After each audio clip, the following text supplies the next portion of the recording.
Hello guys, welcome to my new vlog. બધાને જય શ્રી કૃષ્ણ, જય શ્રી મહાકાલ. નવા વ્લોગમાં બધાનું સ્વાગત છે. જય માતાજી બધા મિત્રોને. જેવા એરંડા કેવા થઈ ગયા મોટા મોટા. અમે પેલી વખતે આવ્યા હતા તો હાવ નાના નાના હતા. અત્યારે તો જોવા જેવા સરસ એરંડા થઈ ગયા છે. તો ચલો બુદ્ધિ હોય તો જોઈ લઈએ અને ઘેર લઈ જવા માટે અહીંયા આવીશું.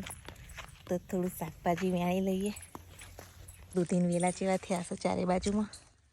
જુઓ ખાલી કેટલા ઝાડ છે સરસ મજાના. મેરભાઈ હું કરું હવારમાં ચકલાને સેવો નાખ્યો છે. પેલા કોથળા ઉપર પડી કરે એટલે ખાવા આવશે બધા. કેટલા બધા ચકલા ખાવા આવ્યા. ચલો આપણે આગા જતા રહીએ એટલે ખોય અંદાજ છે બેઠા રોટલા ઉપર. અહીંયા જો કેટલા ચકલા ગોમડામાં તો મજા આવી જાય. મમ્મી એના પપ્પા તો બેઠા બેઠા લણ કાપુસ બહાર તો. અત્યારે કાકા સિંહ ગવા જુઓ.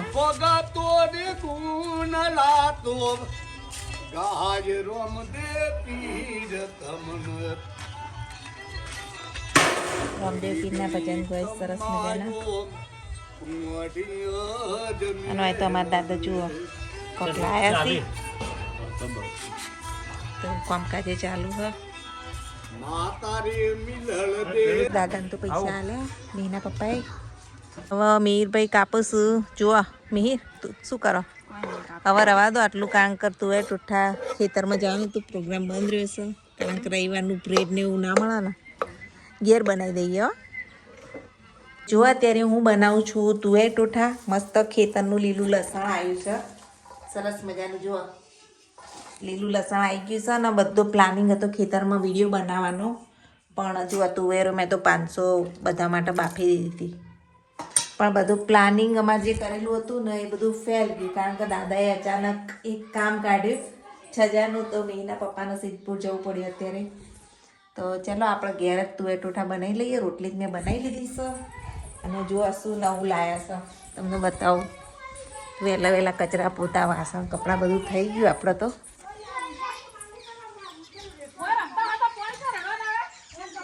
અને આર્યું ને છજુ મોટું લાયા છે સ્ટીલનું. એ અહીંયા આખું લગાવવાનું છે ને એવા તરફતા હતા ને એટલે એક્સ્ટ્રા કોમ આવી ગયું. એના કારણે અમારો પ્રોગ્રામ ફેલ ગયો આજ. તો ચલો નેક્સ્ટ ટાઈમ કોઈક વાર કરીશું ખેતરમાં પ્રોગ્રામ. હાલ તો આપણે ઘરે જ બનાવી લઈએ. કપડાં વપડાં ધોઈ ગયા તો ચલો બનાવીએ તુવેર ટોઠા. તો ચલો તુવેર ટોઠા ખાવા બેસી ગયા છીએ. જુઓ અને ભાત બનાવી. કેવું બન્યું શાક? ખાઈ લઈએ ત્યારે. ચલો તમારા નવંદા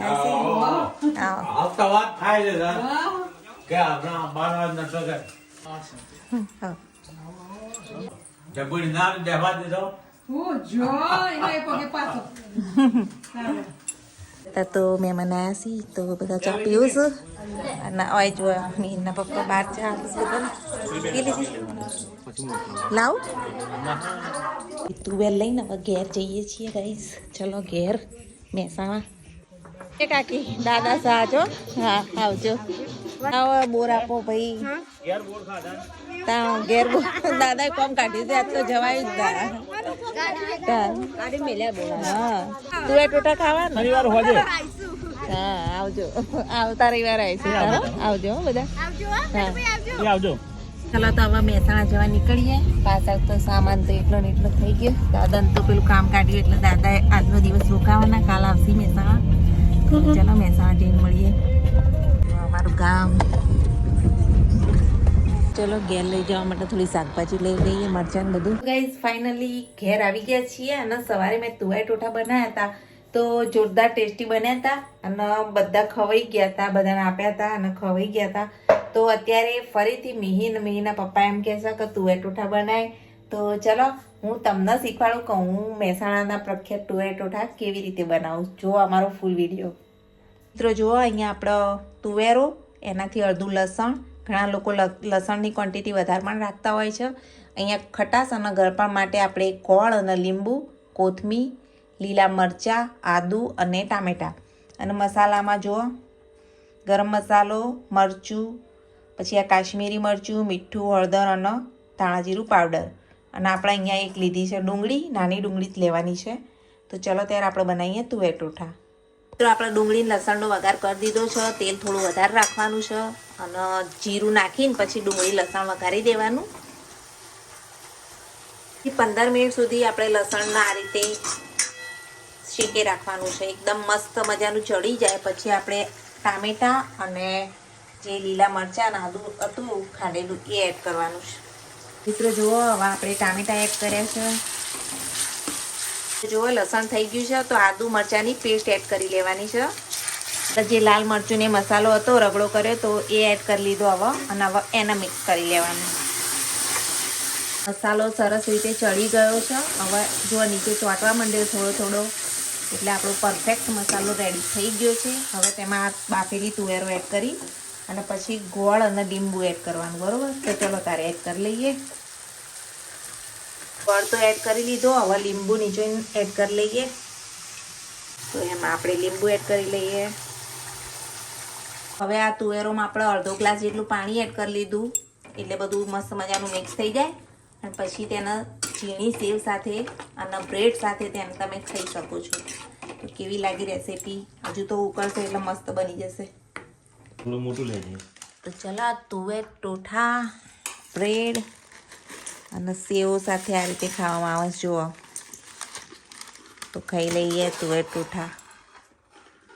જો વાળાની હાલત તો બહુ જ ખરાબ થઈ છે. કચરો જ કચરો થઈ ગયો છે કારણ કે હમણાંથી તો ફરવાથી બહુ જ ફર્યા છીએ તો વાળો સાફ કરવાનું તો મુહૂર્ત આવ્યું જ નહીં.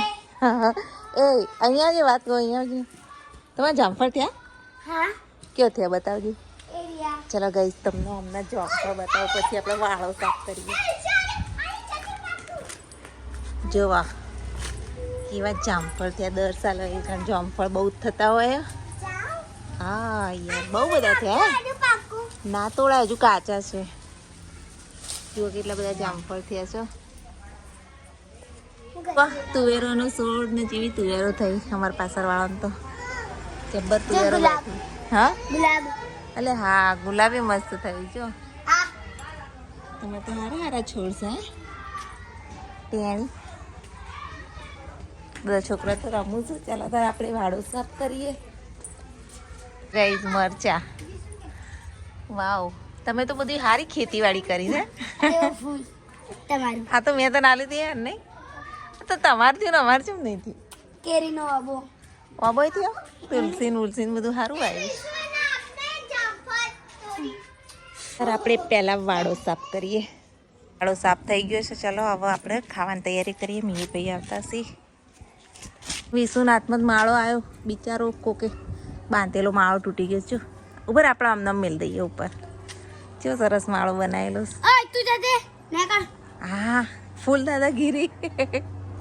એ આનંદ આપણે વિશુની દાદાગીરી. એમ ના મેલાય ગુલાબ. તો ફાઇનલી વાળો સાફ કરીને અહીંયા જો ચૂલો ગોઠવી દીધો છે. તો હવે પાણી ગરમ કરવા માટેની વ્યવસ્થા થઈ ગઈ કારણ કે અમે શિયાળામાં ચૂલા ઉપર પાણી ગરમ કરીએ છીએ. આવા બધા છોડને પાણી આપી દઈએ. અત્યારે લીલવાની કચોરી બનાવું તો જુઓ આવી રીતે ક્રશ કરી લીધા છે આપણે લીલવાના. આવી રીતે મોટા હાથ કચરા ક્રશ કરવાના. અને અહીંયા જુઓ લસણ લીલું લસણ લીધું છે અને અહીંયા મરચાં ના આદુ બસ આટલું લઈ લેવાનું ને એને પણ આ રીતે જ ક્રશ કરવાનું છે મોટું મોટું. ગાઈઝ મસ્ત કચોરી બનાવી હ અને ચટણી જોડે અને મઠિયા તળ્યા છે. મીર સાચું કે કેવી બની? બીજો ખાવે તો એવી બની હ જોરદાર ટેસ્ટી કચોરી બનાવી હ. ગાઈઝ અત્યારે એક વિડીયો શૂટ કરતી હતી કે સિંગોડા કેવી રીતે બાફવા. તો વ્લોગમાં પણ હું તમને બતાવું કે અમે સિંગોડા કેવી રીતે બાફીએ છીએ. તો જુઓ જે રીતે ઢોકળા બાફતા હોય એવી રીતે આ સિંગોડા બાફવાના. પાણીની અંદર નહીં નાખવાના, નહીં તો પાણીમાં એકદમ સિંગોડા બરોબર થતા પણ નથી અને એકદમ ઢીલા ઢીલા રહેતા હોય. તો આપણે આ રીતે જ સિંગોડા બાફવાના. જુઓ કશું મીઠું મીઠું કશું જ નાખવાનું નહીં. નીચે પાણી છે જે રીતે આપણે ઢોકળા બાફતા હોય એવી રીતે અહીંયા મેં સિંગોડા બાફવામાં મૂક્યા છે અને એટલા મસ્ત તૈયાર થઈ જાય ફક્ત 20 મિનિટની અંદર. અને ગરમ ગરમ ખાવાની પણ મજા આવે છે. તો દરેક જણા આ રીતે જ સિંગોડા બાફજો. મારા મગનું શાક આજ તો રેડી થઈ ગયું. ચલો તાર જમી લઈએ. મિહિર ભાઈ આવશે હવે. મારા બિલાડીમાં ઝૂલેલા ચોક ને હું મિહિર એવી લઈને નીકળી પડ્યા છીએ શિયાળાની મજા લેવા. જુઓ ઠંડી જોરદાર ગાઈસ કેવી ઠંડી જોરદાર ઠંડી પડે તો અત્યારે આંટો મારવા નીકળ્યા છીએ બંને વ્હીલ લઈ વારા ફરતી ચલાવીશું તો આજનો બ્લોગ અહીંયા એન્ડ કરીએ છીએ બ્લોગ તો મતલબ લાઈક છે સબસ્ક્રાઈબ કરવાનું ભૂલતા નહીં thanks for watching my blog by